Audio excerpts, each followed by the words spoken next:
I thought it was over, that Orion was gone, part of the world he protected. But grief doesn't die quietly, it echoes. Each night, when Theta 9's auroras flare, I hear faint thuds in the soil, like a pulse beneath the crust. The planet isn't silent anymore. It's whispering memories, and in every whisper, I hear him, my friend, my guardian, my mistake. This is not a rescue anymore. It's a confession to the planet that dreamed in his shadow. Theta 9 no longer felt empty. The ground beneath my camp quivered every few minutes, soft tremors that matched Orion's old heartbeat pattern. I set up seismic probes, but the readings weren't mechanical.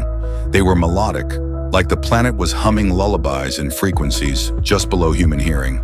When I replayed the data through the audio translator, it formed something impossible: Orion's breathing. Not exactly his breath, but a rhythm shaped by the memory of his lungs. I stood in the rain, staring across the glowing plains and whispered, "Are you still dreaming, boy?" The planet answered, not with words, but with color. The sky rippled green, then gold, forming brief silhouettes of a massive hound running across the horizon before fading. Each flash left behind soft droplets that solidified into tiny crystal fragments shaped like fir strands. When I touched one, I saw a memory, not mine. Orion before the collapse, running beside human engineers during the early days of terraforming. Laughing voices, hope, then fire. The crystal melted, leaving ash on my palm. Theta 9 was bleeding memories into the atmosphere. I realized what it meant. Orion's consciousness wasn't gone. It had fused with the planet's neural core, looping his memories to keep the world alive. Every heartbeat I heard was his dream, keeping Theta 9 from dying. But something else was waking too. My scanner picked up distorted energy readings in the southern hemisphere. Sharp, deliberate, rhythmic, not natural. I packed up and followed the pulse. The storm grew thicker, magnetic arcs crawling like veins through the clouds. The air smelled of ozone and grief. 12 kilometers in, I found what no human should have found: a crater rimmed with black crystal spines, and in its center, a tower of light stabbing into the clouds. Around it, massive paw prints carved in molten glass. Orion's. And scattered beside them, metallic fragments shaped like claws, but not his. Something had followed his echo. The tower wasn't built by the colonists. Its alloy didn't match any known signature. I approached and my suit sensors screamed, "Artificial intelligence field, alive." A voice entered my comms, layered with static and sorrow. "You woke him. Now you must finish what he began." The voice belonged to no human tongue.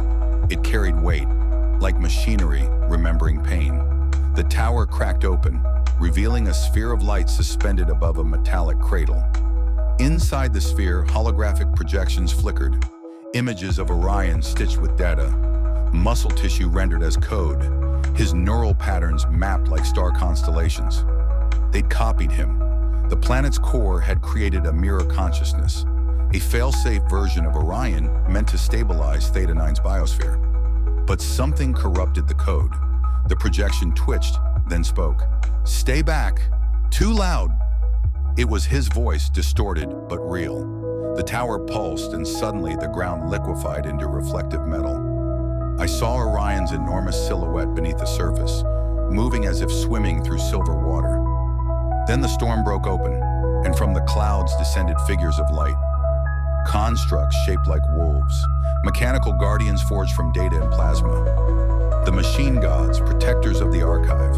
They circled the tower, scanning me with beams that sliced through rock. I raised my arms. "I'm not your enemy," I shouted, but they didn't understand words. They understood frequency. So I did what Orion had taught me long ago. I howled, a raw, cracked sound that tore my throat, but echoed with his rhythm. The constructs paused.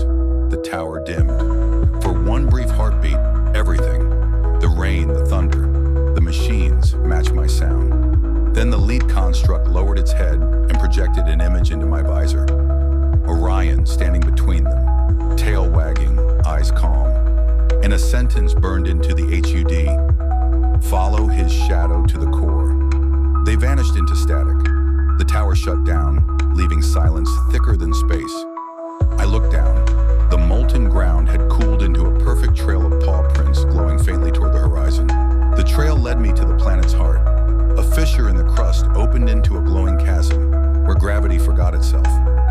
I descended through zero-G mist until I reached a vast chamber, the dream core, a sphere of liquid light beating like a heart.